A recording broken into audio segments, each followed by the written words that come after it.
Et je vais vous donner deux très grandes études qui montrent comment, quand on est sorti du monde scientifique pour rentrer dans le monde de la conviction non scientifique, on peut faire n'importe quoi. La première expérience, c'est l'expérience de H sur le conformisme. Il réunit des gens qui sont des acteurs et fait venir petit à petit des témoins naïfs et il leur montre sur un papier des lignes en leur demandant si la ligne qu'on leur montre est plus grande ou plus petite que des lignes de référence. Les deux premières fois, les acteurs donnent la bonne réponse. La troisième fois, les 8 ou 9 acteurs qui sont là donnent une réponse qui est impossible. On voit bien que la ligne est beaucoup plus petite que les autres. Eh bien, il va y avoir près de 40% des gens à qui on va demander qui vont se conformer à la majorité alors qu'ils voient bien que ça n'est pas vrai. Et donc ça, c'est le conformisme social. Ça veut dire que c'était, comme toujours, il y a toujours un conte ancien qui explique ça, c'est les habits neufs de l'empereur. L'empereur se fait faire des habits neufs, en réalité, le couturier s'est moqué de lui, il n'a aucun habit, il se promène et tout le monde dit « vous avez vu comme c'est beau, vous avez vu comme c'est beau », jusqu'au moment où il y a un gosse qui dit « mais vous voyez pas qu'il est tout nu ?» Et d'un coup, tout le monde dit « c'est vrai qu'il est tout nu ». Mais jusque-là, toute la population disait « regardez les magnifiques habits de l'empereur » parce qu'on leur avait dit de croire ça.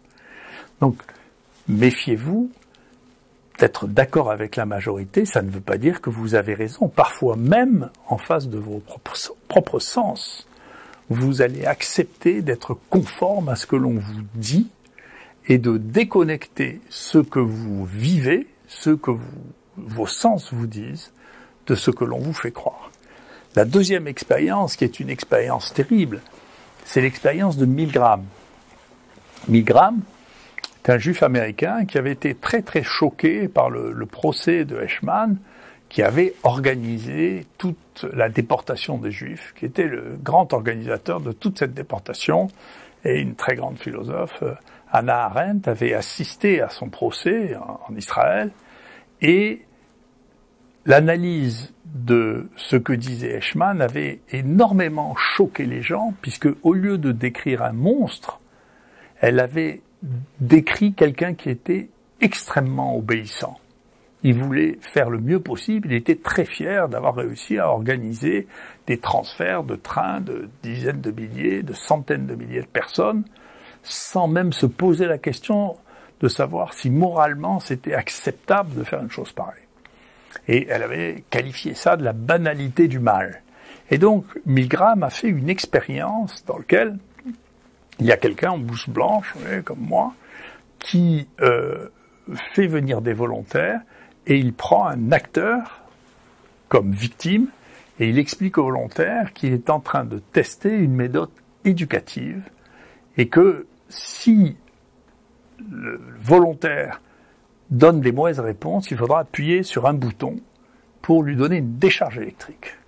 Et dans la première étude qui a été faite, cette étude a été faite une dizaine de fois, tellement elle était choquante, 60% des gens appuyaient de plus en plus fort et donnaient à la fin des décharges électriques mortelles parce que l'autre n'avait pas donné la bonne réponse et qu'on lui avait dit de le faire. Et donc, si vous comprenez ça, vous comprenez ce qui a pu se passer avec les Juifs pendant la guerre. Vous voyez ?